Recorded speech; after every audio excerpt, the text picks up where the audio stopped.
Ya, bismillahirrahmanirrahim. Assalamualaikum warahmatullahi wabarakatuh.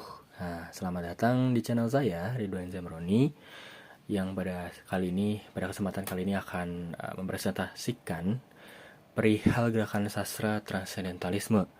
Nah, sebelumnya perkenalkan, saya Ridwan Zamroni dari Prodi Bahasa dan Sastra Indonesia, Universitas Pendidikan Indonesia, yang pada saat ini akan melakukan presentasi untuk pemenuhan tugas mata kuliah Mazhab Sastra. Oke, kalau gitu langsung aja ya. Nah, pertama akan kita bahas ini mengenai yang pertama tentunya perkenalan ya, kemudian sejarah, tokoh-tokoh, karya-karya, dan terakhir adalah simpulan. Wah, kaget dulu kita. Nah, kemudian yang akan kita perkenalkan ini mengenai definisi dan latar belakangnya terlebih dahulu. Nah, transendentalisme itu sendiri muncul di New England, Amerika Serikat pada 1835 Masehi. Nah, dalam tulisannya ya, Doni Sofyan di GeoTimes ID itu mengatakan kalau misalnya kaum transendentalis adalah kaum nonkonformis. Mereka sering berkata, hanya karena Anda memberitahu kami sesuatu yang ditulis dalam Alkitab, kami tidak akan menerimanya. Nah, dari sini kita bisa menebak ya kalau misalnya transendentalisme ini adalah gerakan yang berkaitan dengan spiritual dan juga akal manusia. Nah, kalau misalnya kita mengacu kepada KBBI, ini tidak ada istilah yang pengertian yang menjelaskan mengenai istilah transendentalisme, tetapi ada penjelasan mengenai kata transendental. Nah, transendental sendiri itu berarti menonjolkan hal-hal yang bersifat kerohanian atau sukar dipahami atau gaib atau abstrak. Nah, dari sini kita bisa melihat lagi ya keterkaitannya dengan apa yang kita lihat di kalimat-kalimat tadi, bahwasanya transcendental itu berkaitan dengan kerohanian atau spiritual dan juga berkaitan dengan sesuatu yang ya sulit dipahami oleh akal manusia. Nah, kalau secara filosofis, transcendentalisme ini berkaitan atau berlawanan dengan yang disebut dengan fenomenologi, yang mana fenomenologi itu melihat segala sesuatu itu apa adanya, sedangkan transcendentalisme itu melihat sesuatu di luar pengalaman empiris. Nah, misalnya kalau kita bicara ya, mungkin perihal Tuhan, perihal hal-hal goib, itu kan di luar pengalaman empiris. Nah, kemudian kalau secara simpel mungkin ya ketika kita bawa payung sebelum hujan, itu pun ya sebuah perilaku yang mencirikan transendental, karena kita menggunakan intuisi kita di luar pengalaman empiris, yang mana itu kejadiannya tidak hujan, tapi kita bersiap untuk membawa payung jikalau hujan.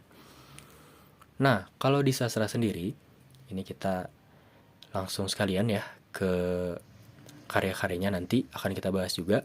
Di transcendentalisme ini kalau dalam sastra berkaitan dengan karya-karya yang bersifat sofistik atau profetik, atau karya-karya yang misalnya melalui pemikiran yang sangat mendalam, yang esensial, misalnya feminisme, atau karya-karya yang bersifat seksualitas dan lain sebagainya. Nah, berlanjut ke konteks sejarahnya, ini dimulai ya tadi pada 1835 hingga 1846. Ini adalah masa-masa di mana transcendentalisme dibentuk dan juga berkembang.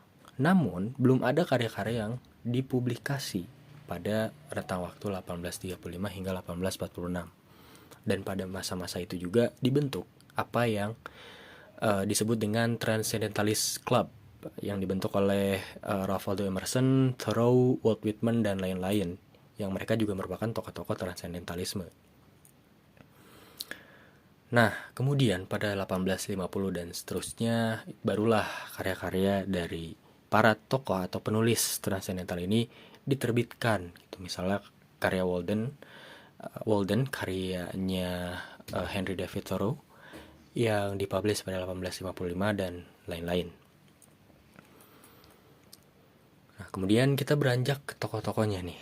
Nah, tokoh-tokohnya itu antara lain ada Henry David Thoreau, kemudian ada Louisa May Alcott, ada Margaret Fuller, ada Walt Whitman, kemudian ada Ralph Waldo Emerson, terus ada juga Nathaniel Hawthorne yang berkecimpung di kepenulisan dengan gerakan transcendentalisme ini.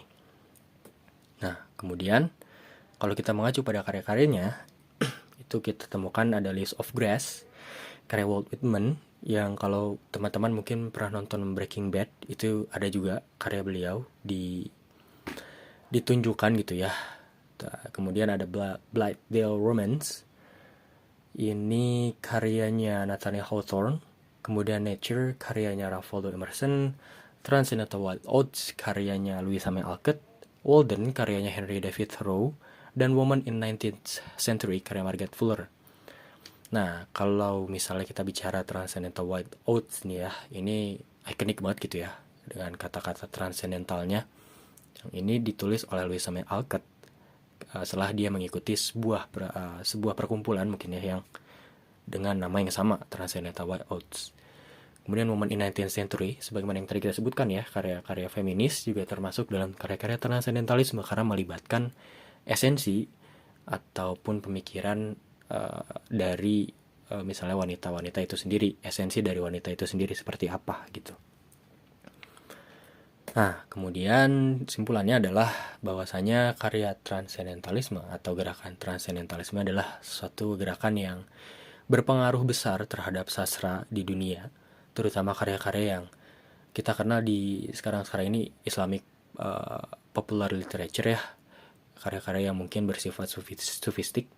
Kemudian kita juga mendengar karyanya Khalil Gibran mungkin yang mana bersifat profetik, dan karya-karya lain yang butuh atau lahir dari pemikiran yang mendalam, yang intuitif, dan melampaui pengalaman empiris dari manusia.